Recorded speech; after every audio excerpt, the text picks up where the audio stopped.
This is the OTB Television Network, a service of Capital District Off-Track Betting.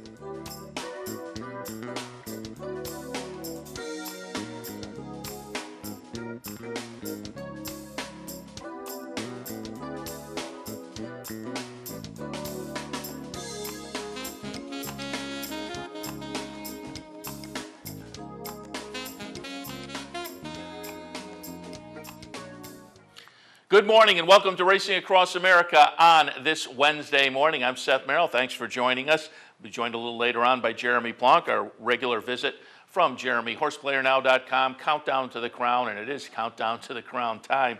We will take a look back at some nice performances by some three-year-olds over the past week, and there were even more that we aren't going to be able to touch on, but that means you can log on to Jeremy's Countdown to the Crown column, which comes out every Friday on the Countdown to the Crown website. I'm sure he'll cover all of it, but we'll touch specifically on four of them and maybe get him to comment at least on a couple others.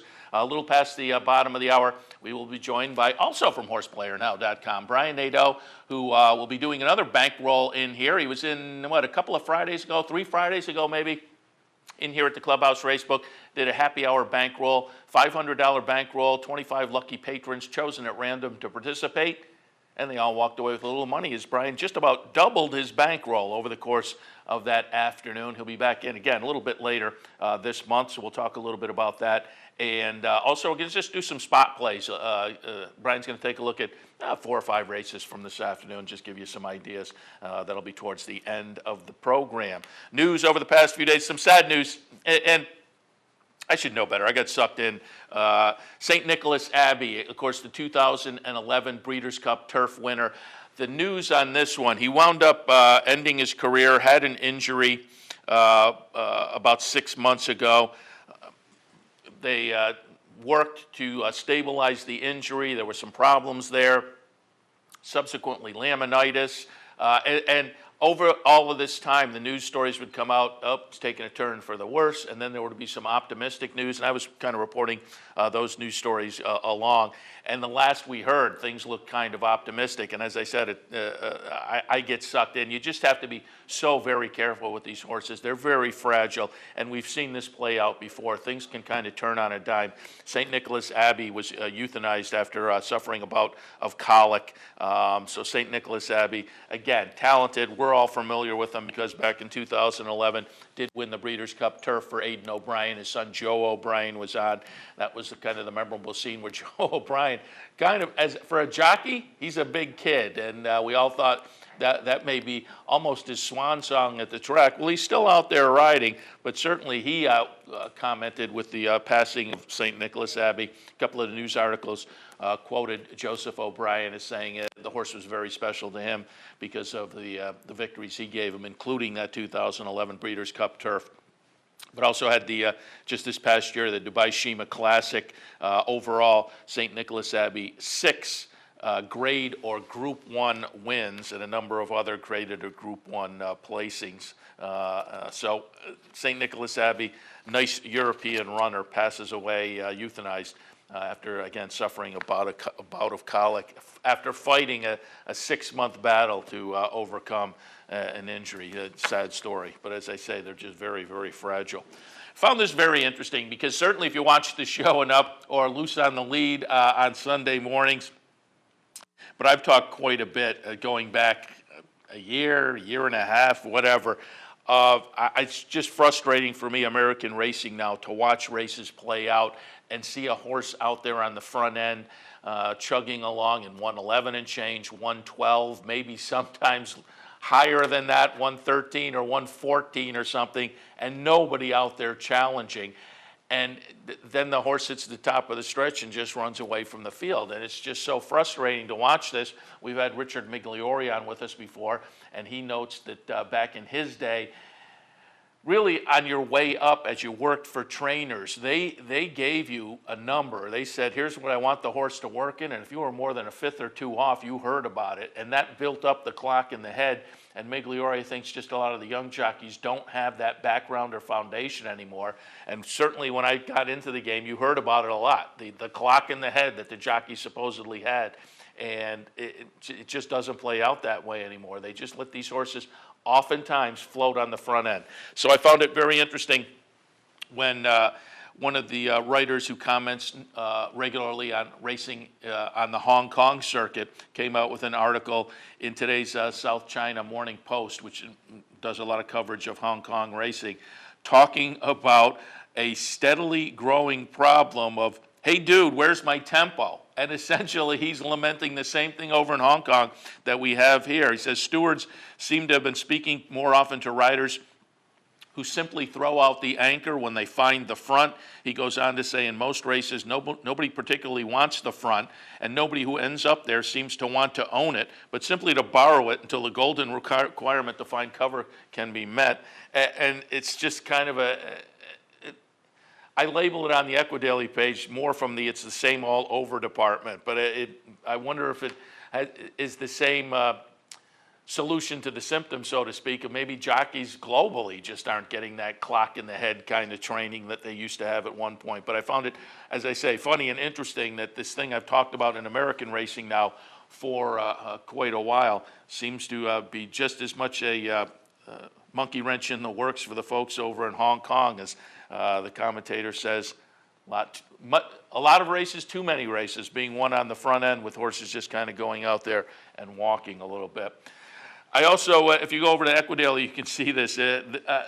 Wise Dan gets slighted a little bit by the Sporting Life, and the Sporting Life is a British publication. They have an online presence, obviously, and they do a lot of racing coverage. And usually they're spot on. Now, I think because they're a British publication, they're a little European-centric, but this kind of went beyond the pale to me. They commented on Timeform, and Timeform is the organization over there that puts together rankings and ratings, handicaps the horses, and it's a betting product and whatnot. But at the end of the year, they gave their top rankings, which is essentially kind of a handicap number. And the Sporting Life headline says Caviar and Trev top ratings. The sub-headline says Black Caviar and Trev topped the Timeform global rankings for 2013 with the star pair allotted ratings of 134. So far, so good. Then I went over to the actual Timeform, and down in the article, I will give them credit there, down in the article at Timeform, they go on to say Wise Dan, who looked at least as good as ever in landing 6 of his 7 outings in the latest season, was again the top-rated performer in North America. But they don't know. They just kind of throw in, he was good, he was the top-rated North American performer. I went to the Timeform website, though, and looked up their top 50. Wise Dan had the same 134 as did Black Caviar and Trev. So the headline, which gives all credit to Black Caviar and Trev, and only mentions them as having the 134, as I say, they kind of slighted Wise Dan. And okay, you can be a little bit European-centric, although with Black Caviar, they're going beyond their borders there, so that makes maybe the slight even more egregious. But why they didn't throw Wise Dan? It's a knock on Wise Dan, and I think also perhaps a little bit on American racing that they just felt that they could ignore the fact that there were 3 horses that the Timeform rated in 2013 at 134, and they only mentioned 2 of them. And as I say, they mention Wise Dan in the article, but they don't make it clear. He was right up there with that same 134. And again, you can check that out. I have it at Equidaily, not only the headline from the Sporting Life, but also a link to the Timeform. So you can look at their top 50. It's kind of interesting, their top 50 rated horses for 2013, the global ratings. Also have a link over on Equidaily for folks who are movie fans and like the movie Let It Ride. And I know there are a lot of folks out there who, as horse racing fans, found Let It Ride to be one of up in their top 5 of horse racing movies, if not up in the top 1 or 2. I'm not a huge fan of it, but there's an article on the America's Best Racing website, followhorseracing.com. David Hill wrote it, acknowledging that this is the 25th anniversary of Let It Ride. It's the comedy, stars Richard Dreyfuss, and I'll give credit to David Hill. He says in the article, Let It Ride is not a great movie. He notes that it opened in over 1,100 theaters.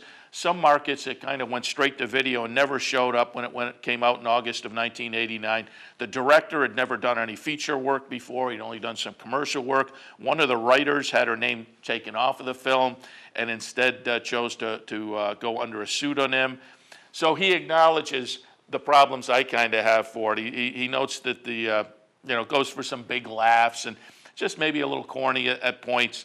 And that's my problem with it. I've never been completely enamored with it. But then he goes on to say it's at the same time a very good movie, and it is a movie that is perhaps one of the only that focuses on the bettor and the handicapper and the gambler, and that kind of gives it I think a special place in the in the hearts of horse players. And so if you haven't ever seen it, you can go check it out. If you have seen it and it is up on your list, check this out. Again, it's on the followhorseracing.com website. I have it linked on Equidaily, though. Just kind of a nice little remembrance of the movie Let It Ride in the year of its 25th anniversary. Noted this earlier on the Handicappers Report. Honor Code, Shug McGaughey said Honor Code will be aiming for the Fountain of Youth. Fountain of Youth comes up on February 22nd down at Gulfstream.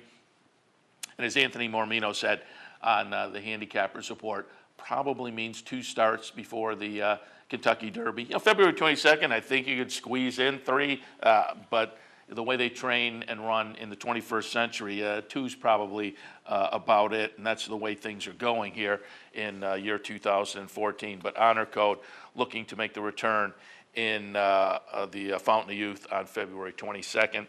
Shug McGaughey, also some other 3-year-olds that are worth watching. Mr. Speaker, who won that Dania Beach on the turf. And then he also has Top Billing, who, of course, was in that nice race a couple of weeks ago behind the Pletcher Runner Commissioner. And Shug McGaughey says that it looks like there'll be another allowance race sometime within the next couple of weeks for Top Billing.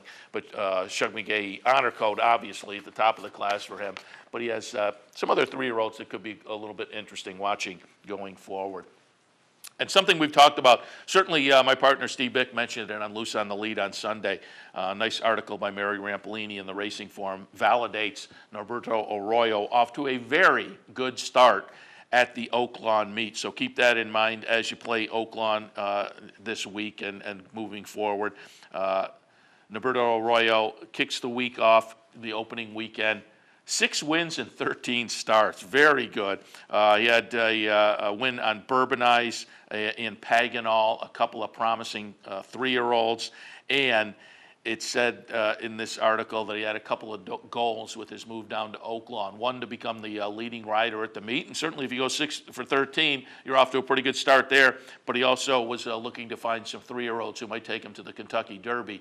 And with Bourbonize and Paganal, he's off to a good start there as well. Norberto Arroyo, certainly for folks who have been around the game for 10 or 15 years, know that this is a jockey that was off to a nice start in New York and then wound up in some trouble and, in fact, wound up going to prison.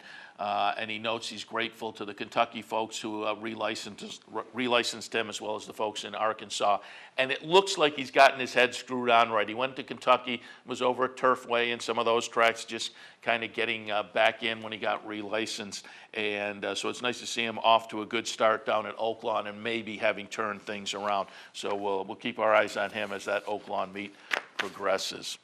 Normandy Invasion is preparing for the comeback. Chad Brown got another workout into him on Sunday, 49 and change down at Palmettos. Brown says he doesn't have any specific races picked out for him, but does say it looks like should be ready to go sometime in February. And certainly Normandy Invasion was one that attracted a lot of our attention as a 3-year-old last year. So off since running 4th in the Kentucky Derby. Looking forward to him. Could add another name that is worth paying attention to in the handicap division. And before we go to the breaks, mentioning the handicap division, always like to look at Mike Watchmaker's Watchmaker Watch, the weekly divisional ratings that are in the Racing Forum. And Watchmaker goes through the various division divisions and gives his personal top 10 in each division. So it's just one guy's opinion, but it's kind of interesting to take a look and just get an idea of where some of these divisions might be sorting themselves out. And I wanted to look at the Watchmaker Watch this week for a couple of divisions. I wanted to see older male, given what Lee and Drogue did. Lee down at Gulfstream Park and Drogue over at Oaklawn, and then see what maybe Midnight Hawk did as far as the 3-year-olds. And sure enough, we had some of those names showing up, just edging on to the older male list for Mike Watchmaker was Lee. Gets in at number 10. Drogue didn't make it in. Not surprising, though. That was a kind of a breakout performance. Probably need another from Drogue before folks really jump on that one's bandwagon as being a member of top 10 in the older male division. But I thought those were two nice performances, and Lee does make an impression on Watchmaker, gets on his list. And then in the 3-year-old male race, the Sham down at Santa Anita did make an impression. Midnight Hawk bounces into the Watchmaker list for 3-year-old males at number 5, and Christo, who ran second in that race, winds up at number 10. So the Sham does get a little punch from Watchmaker. All right, we are going to head to our first break. Before we do, did want to take a look at the Fort Lauderdale last weekend from Gulfstream Park. That's a race that I don't think otherwise we would get a chance to look at, the Fort Lauderdale on the turf at Gulfstream. And we're going to watch the stretch run here and see Summerfront get it done. Summerfront, Joe Bravo on board. He's doing pretty well in the stakes action down there at Gulfstream. It is the number 6 Summerfront for Christophe Clement. And Summerfront previously had just missed in the citation out at Hollywood Park, so came into this as the 6-5 favorite. A little bit of a ding-dong battle down the stretch, but then Summerfront will edge away from Tetradrachum and get it done. I think this will be a fun horse to watch in the turf races coming up. This is a horse that has a Grade 1 attempt on the resume prior. That was the Shadwell Turf Mile. That was won by Silvermax over Wise Dan, but if we remember, that was moved over to the main track at Keeneland earlier towards the end of last year. So this is a horse that you got to go back a ways to see the Grade 1s on the turf, and those were against 3-year-old Company back in 2012. So again, I think this horse may be getting good and maybe back in some Grade 1 Company as we move forward in 2014 as a 5-year-old. But just wanted to give you a chance to take a look at Summerfront, because we probably won't get a chance to look at that race otherwise this week. All right, we'll take our first break. When we come back, Jeremy Plonk, horseplayernow.com. We'll take a look at some of that 3-year-old action from this past week, and then a little later on, Brian Nadeau of horseplayernow.com. Get some spot plays for this afternoon. All of that right after this. I'm Mark Cassano. Join me Saturday mornings at 10 for Down the Stretch. We'll inform, analyze, and welcome in the biggest names in racing. So join me Saturday mornings at 10 for Down the Stretch, right here on the OTB Television Network. Here in upstate New York, no one provides bettors with more wagering options than Capital OTB.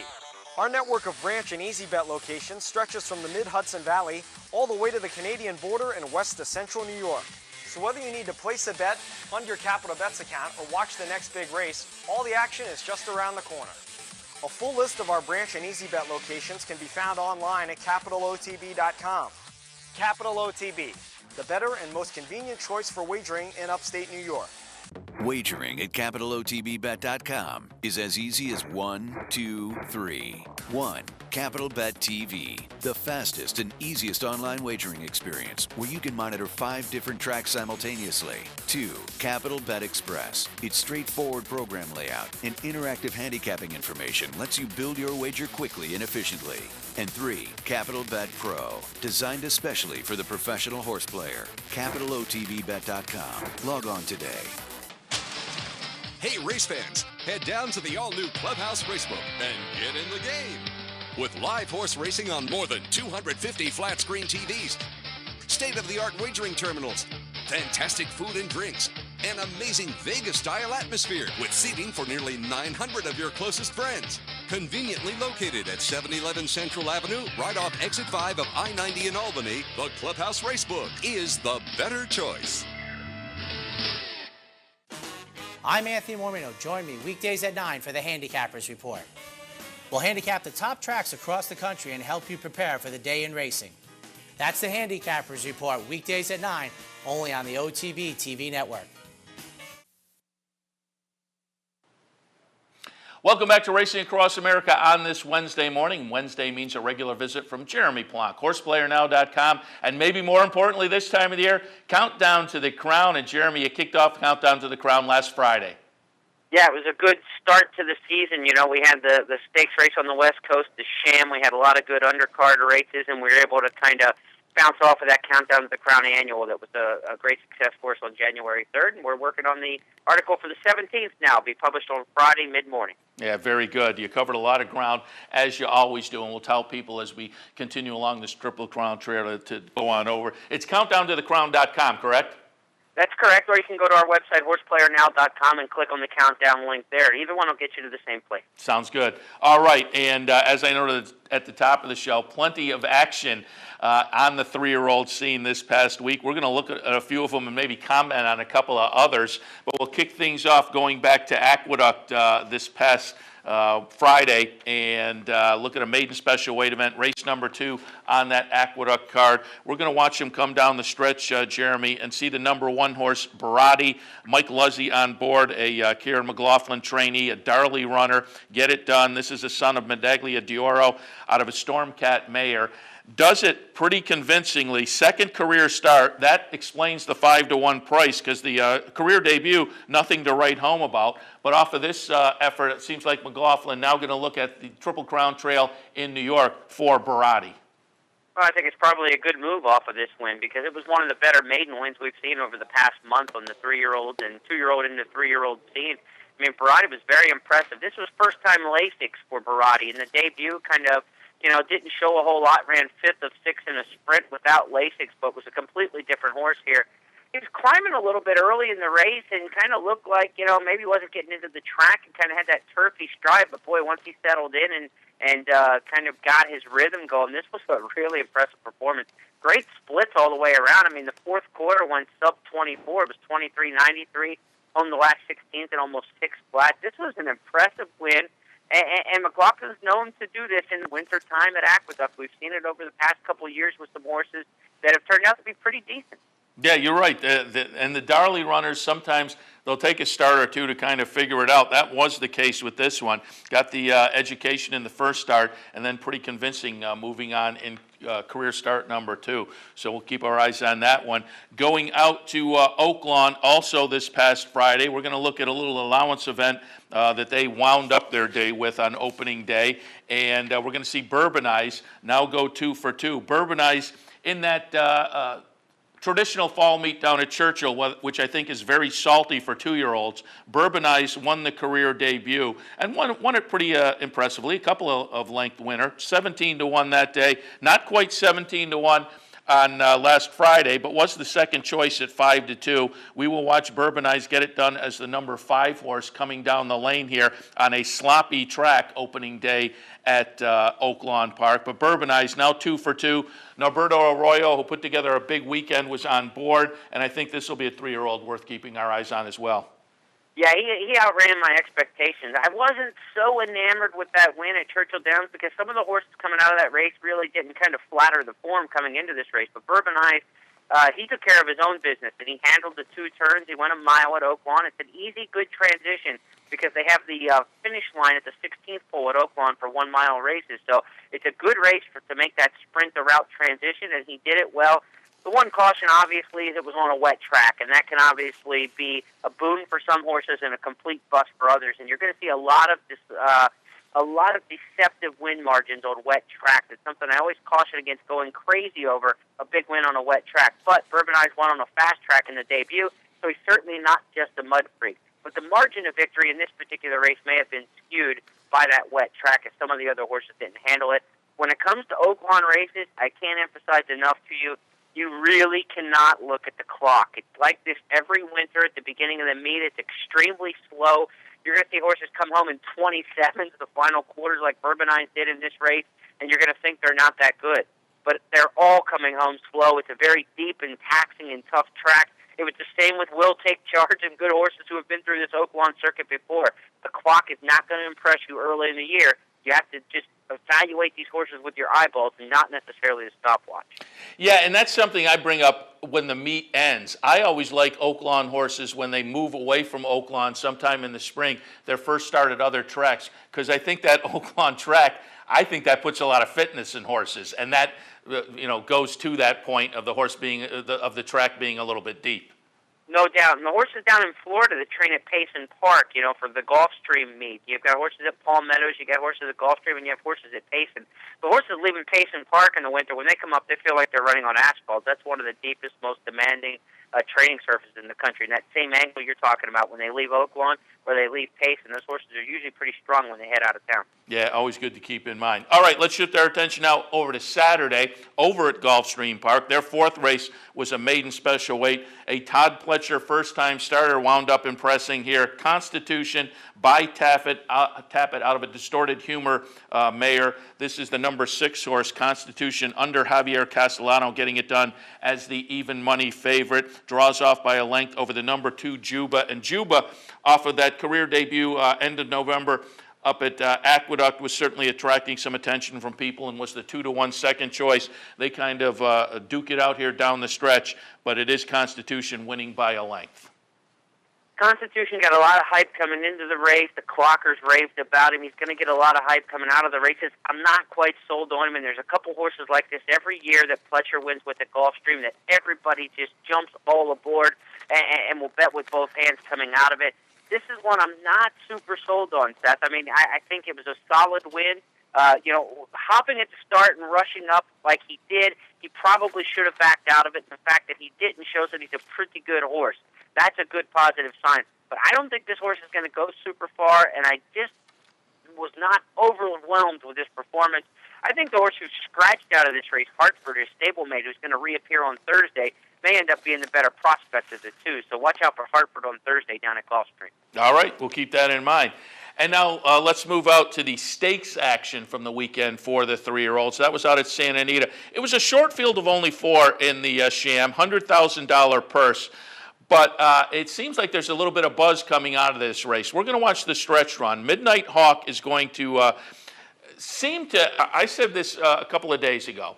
Top of the stretch, it looked like Midnight Hawk was going, the number 6 horse is going to go right on by Cristo, the number 1 horse, and get it done. And then he kind of flattened out a little bit, and Cristo made another move. But probably in about the last 50 yards or so, it seems like Midnight Hawk refocuses and just gets back in gear. Coming out of this, it seems like folks are thinking Midnight Hawk is kind of interesting. I looked at Watchmaker Watch, and he put Cristo on his 3-year-old list as well. So he thought the top 2 were kind of interesting coming out of this race. But your thoughts on the Sham?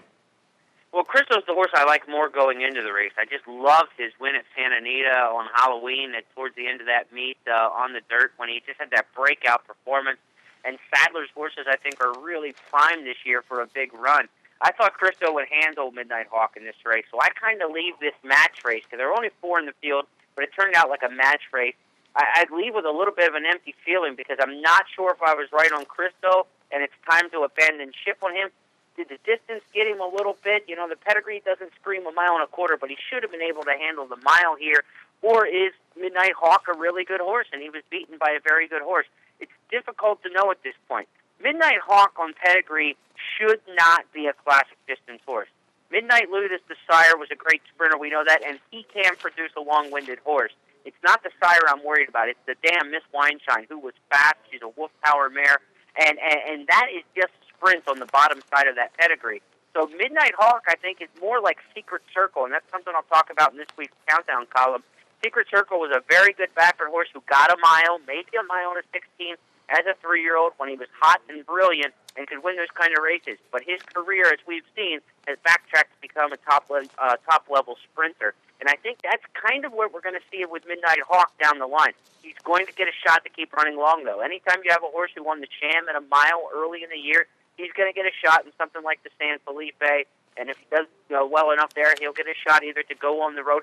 This could be a road horse for Baffert. When Baffert has these horses that are a little bit short on distance, he tends to want to take them to Oaklawn. So I would not be surprised at all to see Midnight Hawk as a horse who ends up in something like the Southwest at Oaklawn next, coming up in February, because this is the kind of horse, when he's not quite sure they're a 1.25 mile type, that he'll look for some different spots for him around the country. This may not be his Santa Anita Derby horse.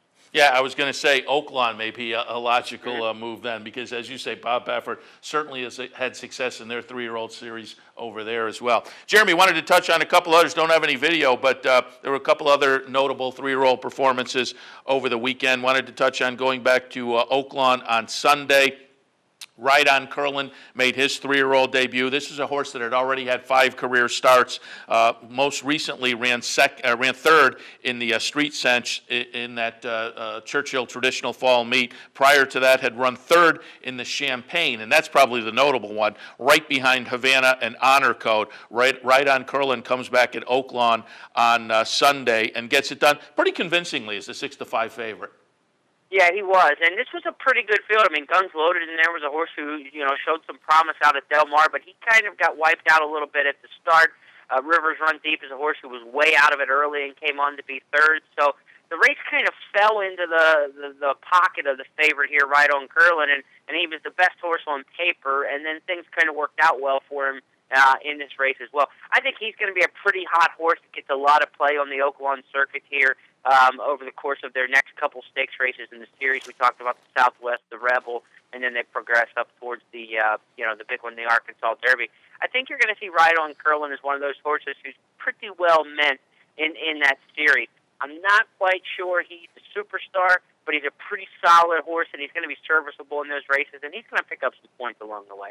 And Calvin Burrell on board. So Calvin Burrell with a potential 3-year-old Triple Crown Trail kind of a horse. And we mentioned earlier Norberto Arroyo on one earlier as we talked about Oaklawn races. Well, I want to touch on one more Oaklawn race, a 3-year-old, Norberto Arroyo, with another shot with a nice 3-year-old, going back to Saturday in their 9th race. And Saturday's 9th was a maiden special. First-time starter Paganol gets it done for Cody Autry. With his wonderful on top, Cody Autry training, I think you had both nature and nurture. So this is one of those horses, no shocker necessarily that this one won first time out of the box. What do you think going forward? That was a great race to watch. I mean, there were a lot of horses in there. It was a lot of bumping and jiving, and the Lucas horse who ends up 3rd or 4th in here, took the worst of it and ended up getting DQ'd for it.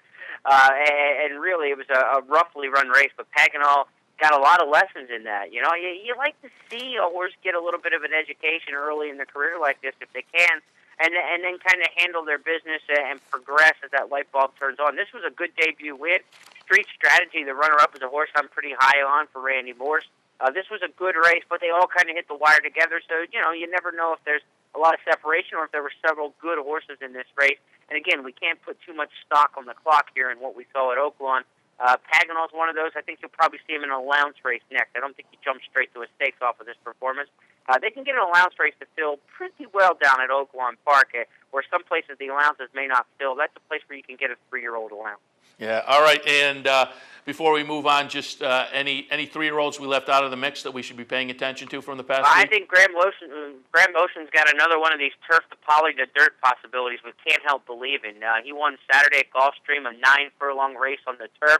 Boy, he really accelerated 11 and changed the final furlong and was flying late. Motion loves to take these Gulfstream maiden and allowance types, move them up the ranks, show up at Turfway for the Spiral like he did with Animal Kingdom, went the day well. And that Gulfstream turf to the Spiral has been a tremendously successful move over the years. And so I think you're going to see Can't Help Believing. If I had to pick a horse for the Spiral right now, I'm really excited about him. And if you run first or second in the Spiral, you're probably going to get yourself into the Kentucky Derby. Motion's been there before. I think Can't Help Believing's kind of far along the path, even though he just won a maiden race, because the chips really line up nicely for him with the potential prep pack. All right, sounds good. We'll keep that one in mind. And again, we'll tell people to go over and visit on Fridays, Countdown to the Crown, your regular column. Not only do you review and you'll make some comments on some of the races we talked about and maybe flesh them out a little more, but you also look forward to some of the action in the weekend ahead, not only the stakes action, but allowance and maiden specials folks should keep their eyes on. And I'm sure this week, down at the fairgrounds will be a focus because Albano Gold Hawk should be a nice 3-year-old stakes race down there this Saturday. Absolutely, and you get the California Derby on the West Coast at Golden Gate trying to, produce some horses for the El Camino Real. So a fairly busy weekend. The comp should be a good one. Gold Hawk, one of my top 5 or 6 in the country right now. I really think he's a big prospect. So Can't wait to see him run well. I'm with you. I'm looking forward to things kicking off in that 3-year-old series down at Fairgrounds, because I think they have a salty group down there. I just had Ron Palucci on earlier this week talking about Rhea Antonius. It's going to be fun to see her maybe step up and face the boys as well. So we're in the thick of it, Jeremy. The countdown to the crown has certainly begun, and we're looking forward to not only watching the races but having your input each and every week. So thanks for the visit this Wednesday. We'll talk to you again next week. It's a fun time of year. Can't wait. Absolutely. Jeremy Plonk, horseplayernow.com and Countdown to the Crown. Pop on by countdowntothecrown.com. Every Friday, he'll update his column. All right, we'll take our next break. When we come back, Brian Nadeau, also of horseplayernow.com. He's live here in the studio. We're going to just take some spot plays for this afternoon, maybe give you some good ideas. So stay tuned. All of that right after this. The future of online betting is here, and only at the all-new CapitalOTBBet.com. CapitalOTBBet.com delivers a state-of-the-art wagering experience found nowhere else in horse racing. CapitalOTBBet.com. Log on today. Fascinated by the world of horse racing? Interested in honing your handicapping skills? Class is in session. Night school, Monday nights. Easy to access online. It's free, interactive, and informative for the casual and serious race fan. Horse Player Now Buzz. Live horses to watch emailed to you daily. Our eyes, your prize. Night School in the Buzz. Visit horseplayernow.com for details. Each morning on the OTB TV network, you get the very best in horse racing programming. Weekdays begin with the Handicappers Report, where professional handicappers share their selections and analysis of the day's racing. Followed by Racing Across America, a daily conversation with racing personalities from around the country. Saturdays include Down the Stretch, where Mark Casano speaks with the biggest names in racing. And Sunday mornings, it's Loose on the Lead, where Steve Bick and I offer news and a unique lineup of weekly guests. All here on the OTB TV network. Funding your Capital OTB bet account is as easy as 1, 2, 3. 1. Easy Money. Clearly the fastest and easiest method of depositing funds into your account. Make deposits or withdrawals in just minutes. 2. Green Dot Money Pack. Gives you instant access to your funds. Green Dot Money Packs are available at thousands of retailers nationwide. And 3. MasterCard Visa. Simply click on the link from the funding page, enter your account information, and fund your account. CapitalOTBBet.com. Log on today. Missed one of our TV shows? No worries. Now you can catch all your favorite programs online. Simply log on to CapitalOTB.com and click on the YouTube link at the bottom of the homepage. And look for our new podcast coming soon. CapitalOTB.com. Log on today. Welcome back to Racing Across America on this Wednesday morning. Happy to be joined now live in the studio by Brian Nadeau of horseplayernow.com. Good morning, Brian. Thanks, Seth. Thanks for having me. And I said at the top of the show, we got you in this morning because you'll be back for another happy hour bankroll. It's 24th, correct? 24th, yeah, which is going to be next Friday, I believe. Nice, yeah. nice. So we wanted to tell people and get them down here because last time, knocked it out of the park. Doubled the bankroll. Yeah, luckily. We doubled the bankroll for, I think, 21 or 22 people were down here and got a little piece of the action, so it was great. It was great to get off to a good start, too, because, I didn't want to swing and miss on my first try down here. So, yeah, it was a good day. And so, again, we'll certainly alert people as the week goes along as well. But next week, another happy hour bankroll. So you got to come down here, 711 Central Avenue, the Clubhouse Racebook, and then they randomly select folks to participate in the bankroll. Should be fun. Again, it'll be happening next week. But we will... We'll give some folks some ideas for today as well, as we're going to take a look at some spot plays at both Gulfstream and Tampa. But Brian, before we did that, just had your colleague at horseplayernow.com, Jeremy Plonk, on board, and we were talking a little bit about the 3-year-olds from last weekend. We're now firmly on the trail. And I know you participated in the great product they put out just a week and a half or so ago, that 2014 preseason annual, which is a really great product. Again, tell people to go over to horseplayernow.com and link onto it. It's a digital product, but it's essentially analogous to if you go to the newsstand and look at those preseason annuals for pro football or college basketball or whatnot. It has that same glossy look in a digital format, looking at the 3-year-olds and looking back at their 2-year-old performances and going ahead as well. Again, a really great product. I know you participated in that. So let me get some input from you on what we saw last week. I talked with Jeremy. Barati, Bourbonized, Constitution, Midnight Hawk, Right on Curlin, Paganal. What stood out to you last week? Yeah, I thought Barati was really impressive at Aqueduct, and that typical Kieran Darley kind of 3-year-old. He adds Lasix. The horse just runs off the screen. And I think he's a real horse to watch, maybe in the Withers, maybe in the Gotham. When you have speed and you're bred to go 2 turns, I think it really bodes well. And Kieran gets these horses really good at this time of the year. So to me, he's a really intriguing prospect, especially because in New York, it's probably a little light at this time of year. You've got Noble Moon. Other than that, you're probably going to have a Pletcher shipper or 2. But this horse really fits nicely to me in the 2-turn, 2-year-old, 3-year-old ranks, excuse me. And his late run, especially just streaking to the line, I thought was really impressive. Yeah, that certainly did step out, and it looks like Kieran off of that performance, as I said, I think it was the Racing Form article, it looks like the New York Triple Crown trail for him, so he'll be fun to watch. But yeah, it was, as I say, we're at that time of year, and you're down in Florida, you're getting these, and over at Oaklawn and at Fairgrounds, you're getting these maiden specials, but also some allowance races for horses that are going to be fun to watch going forward. So we'll keep our eyes on that. All right, let's take a look at a couple of ideas today over at Gulfstream, and then we'll shift on to Tampa as well. I looked at Gulfstream this morning for the handicappers report, so I'll be interested to see which direction you go in some of these races. First up, you're going to take a look at the 5th, which is a high-priced optional claimer. 100 tags, non-winners of 3 lifetime. The condition, they're going to go a mile on the turf. What were your thoughts? Yeah, I've got a horse for Mark Cassidy, Deanie Court, I believe, is coming back. Got a prep last time at Woodbine and now goes second off the layoff. And to me, this mare looks like a lone speed on the turf, and she's got a huge 1-mile turf wire-to-wire win showing in her PPs at Woodbine.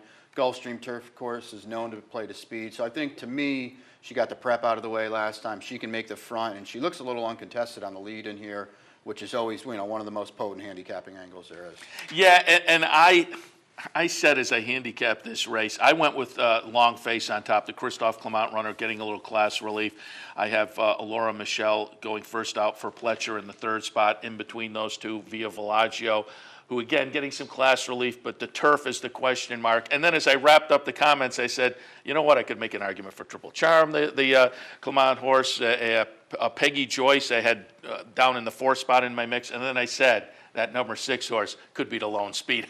I may kick myself after that. The speed is the angle there. Yeah, it's a really deep race, too, like you said, Seth. You mentioned all the players, a lot of horses in here getting a lot of class relief. This horse, Deanie Court, she's stepping up. Where does she fit with these? You don't know, but she'll be in front as far as she can take them, and I think that's a good angle, especially just going a mile down there on that turf course. And I also said a couple of times while I was handicapping, the Woodbine shippers, the Canadian shippers, seem to be doing pretty well down in Florida. Yeah, and his horses, Mark's horses, typically are always well meant down there. And this horse, to me, it almost looks like this was a spot all along for her. He got that prep at Woodbine out last time off a little mini layoff. Now she comes in here 1 over.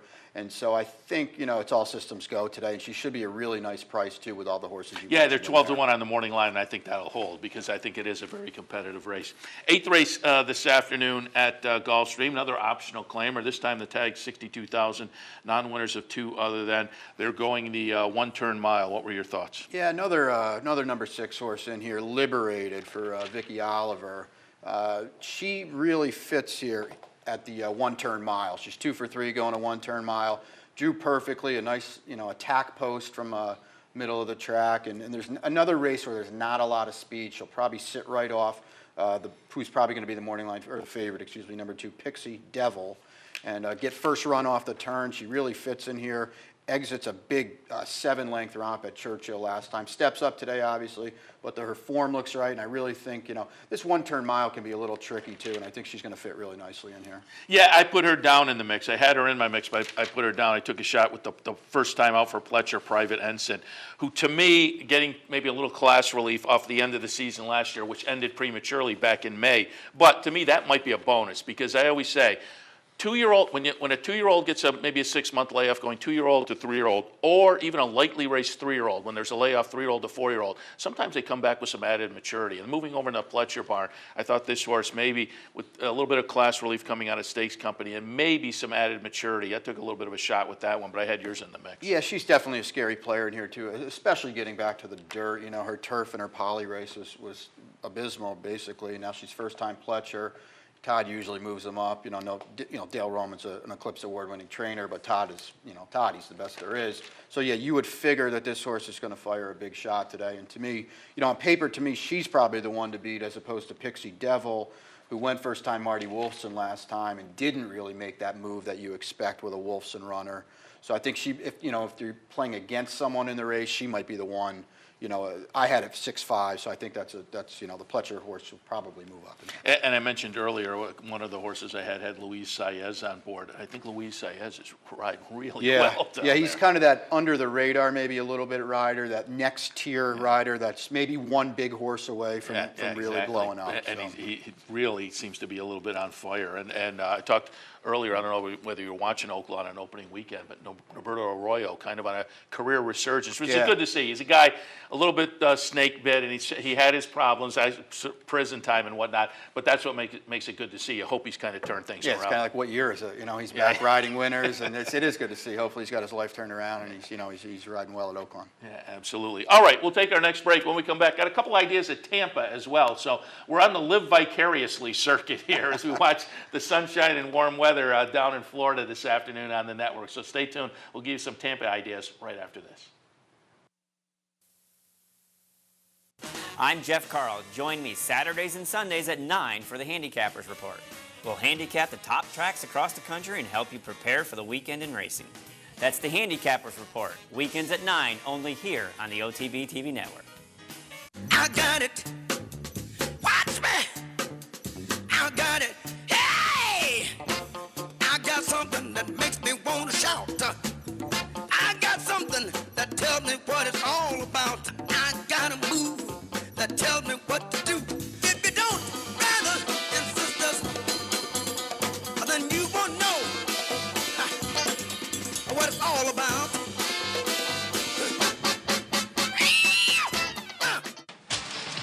Hey, race fans, head down to the all-new Clubhouse Racebook and get in the game.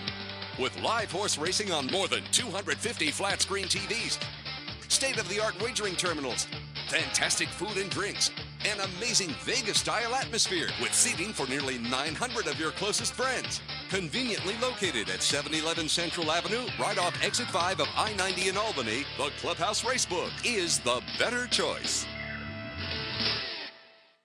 Using CapitalOTBBet.com is as easy as 1, 2, 3. 1.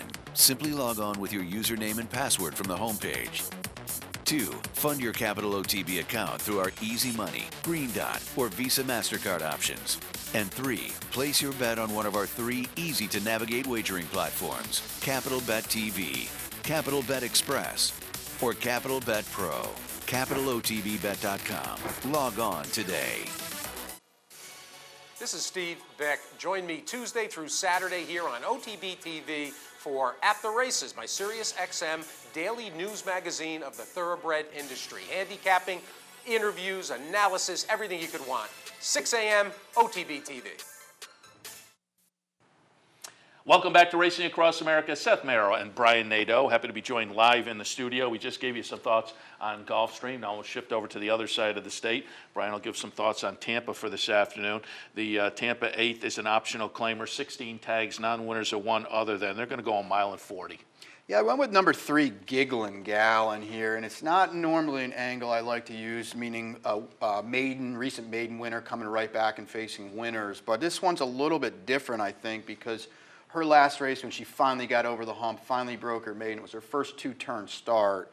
So I think maybe you're allowed to be a little forgiving after all those losses. And every once in a while, too, sometimes a light bulb just goes on with these horses and they have it figured out. You see these horses that are 0 for 20, they win, and then they just win right back. So I'm going to take a chance with Giggling Gal in a race I didn't really think was all that deep, quite frankly. The 9-horse, the 9-horse, what a spot. You know, she kind of figures, but it just looks like a race that's there for the taking. So I'm going to take maybe the up-and-coming horse, a Price a little bit, and she drew well as well going in 2 turns. Yeah, just taking a quick look, I tend to agree. You look at that, it was a light bulb moment, on 2 fronts, I think, helped by, as you say, 2 turns may have made a difference, but also got what I call venue class relief. And I think that explains, she went off at a very short price. And I think it's Ian Wilkes coming in from Kentucky to Tampa. Yeah. So she may just have found her comfort zone down there. Right, and it's, Tampa can be a tricky track too. It's deep, it's tiring. Not all horses take to it, but sometimes horses really do take to it. And she kind of looks like a filly that might be one of those types. You know, she ran off last time for fun. She does step up today, but like I said, there's not a lot here, and these are the kinds that can handle that rise. Yeah, and at that 5-1 morning line, I think you're getting the value that makes taking that shot worthwhile.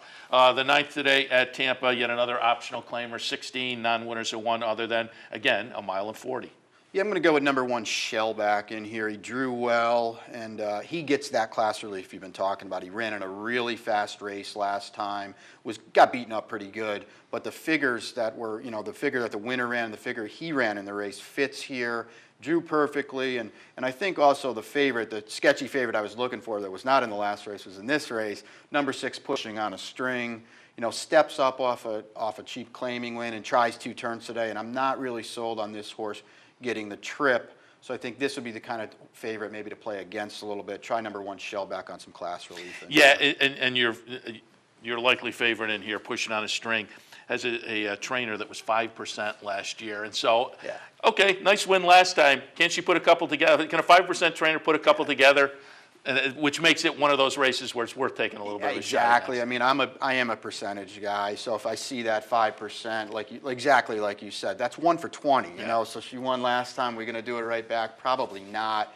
And then with the 2 turns and the added class today from a tricky outside draw too, I think it's the right time to play against a horse like that. All right, sounds good. And Brian, we were talking a little bit during the break. I printed up the early odds, or the current early odds, out at Vegas for the Kentucky Derby. It's kind of interesting. I'm guessing here, I haven't looked over the whole list, but Honor Code has to be the favorite at 10-1, and we both said, hey, you can't take 10. They're 10-1 just to make it to the gate at this point. But you look down the list, Ria Antonio, the filly, 100-1. The one that attracted my attention a little bit, Mighty Brown at 250-1. Scotland, who I thought was kind of sneaky good in that stakes, the Jerome at Aqueduct, 250-1. So there's a couple in here, which some horses we talked about already earlier this morning. Right on Curlin has gone to 60-1. Constitution 40-1. Gold Hawk 40-1. Havana 35-1. Bourbonize 125-1. Barati 150-1. So maybe a little bit of value there. But what were your thoughts? Yeah, that's really fair actually, Seth. And we were talking during the break, and I've mentioned, you know, Orb was the Derby favorite last year. I think he was around 5.5-1, and he entered off a win in the Fountain of Youth and the Florida Derby, and he was 5.5-1. Why are you going to take 10-1 on anyone now? You know, Honor Code could win, you know, whatever he's going to run in the Fountain of Youth and the Florida Derby. He'd still be 4 or 5-1 in a 20-horse Derby field. There's no reason to take 10. A lot of those odds aren't fair, unfortunately, but, you know, Barati at 150-1 is pretty intriguing, actually, because he is he's bred in the purple. He's a Darley horse, probably soon to be Godolphin, in expert hands. His 1 race at 2 turns, his 1 race with Lasix was a freakish performance. That price is actually pretty shocking to me, especially in light of some of the other ones. You know, Constitution's never run past 7 furlongs. He's sitting there at 40-1. That's a tough price to take on a horse that, and again, these horses have no Derby points either. That's the other big thing we have to remember right now. These horses, you know, if the race were run tomorrow, wouldn't even be in the race. So I think off the top of my head, Honor Code's got 10 points for his Remsen win. That's not going to make the race. So, you know, we saw it last year with Normandy Invasion. If you stub your toe early in the season, he did that in the Risen Star, then you're really behind the 8 ball, and you might not even make the race. And, you know, Normandy Invasion was a neck away from not making the Kentucky Derby. He went off in the Derby at 7-1. So it's so tricky, you know. You really need to find value. And as you were talking, one that stood out to me here, that sham last weekend, with only 4 horse fields, it's hard for me to get a real barometer and know what we saw. Now, I think Midnight Hawk is going to turn out to be the real deal. But I was surprised. There seemed to be some decent buzz on this horse. Folks were really liking that sham. As I said, Mike Watchmaker and his Watchmaker Watch bumped Midnight Hawk onto the list at number 5 on his personal list. So I think that sham certainly got a lot of respect, more than maybe I was giving it credit for. But out in Las Vegas, same deal. Midnight Hawk off that sham win, 40-1. Yeah, you know, he's a Baffert horse. He's a Baffert Peaker horse. He's a hot horse. I will say, if you want to talk about the sham, to me, he laid over Christo in the race, visually during the race. I mean, like you said, maybe he pulled himself up a little bit. Christo was working really hard just to keep up, and he couldn't even do it. And Midnight Hawk, to me, was that still maybe a little green, still kind of learning his lessons. But, he was always open lengths better than Cristo. So I don't know if that gap closes regardless of where they show up. If one goes to Oakland, one stays at Santa Anita.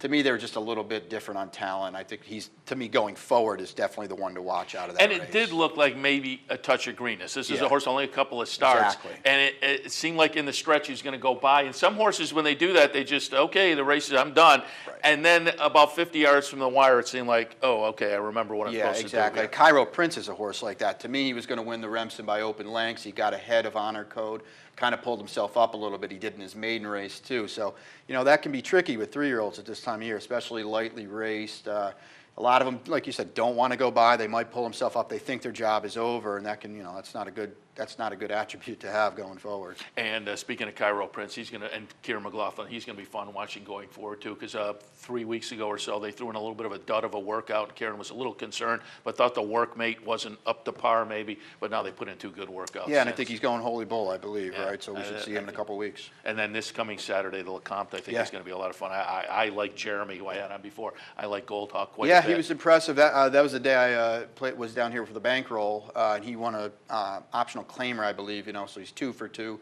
First start at 2 turns. So he's that typical progressing fairground horse. Now they get the acid test and the comp, see where they stack up with better 3-year-olds around. I think that fairgrounds circuit this year is going to be kind of salty, it looks like. And as I said, had Ron Palucci on earlier this week, so at Ria Antonio down there at fairgrounds, she's going to have a little spice down there. Interesting move.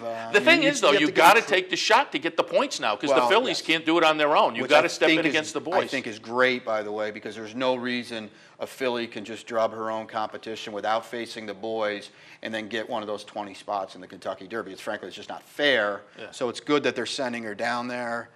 It's asking a lot. Well, I'll just leave it at that. I mean, I it's think a they'll tall test the pack. waters. It's a good sporting gesture. But to be fair, there's nothing around for 3-year-old fillies at this time of the year. I don't think, you know, her winning the Bonnie Miss or the Devona Dale at Gulfstream's really going to do anything for her. So why not take a shot? You know, she gets her head handed to her. She can always fall back and run to the Kentucky Oaks. She's certainly going to be a fun story to watch Exactly. a little bit. Yeah. All right, we will wind things up for Racing Across America.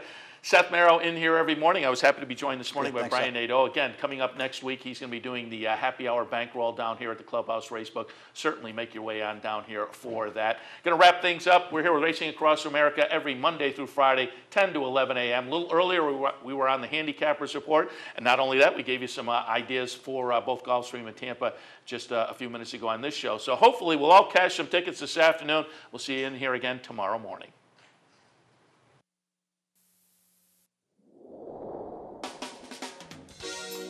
You're watching OTB TV, a service of Capital Off Track Betting.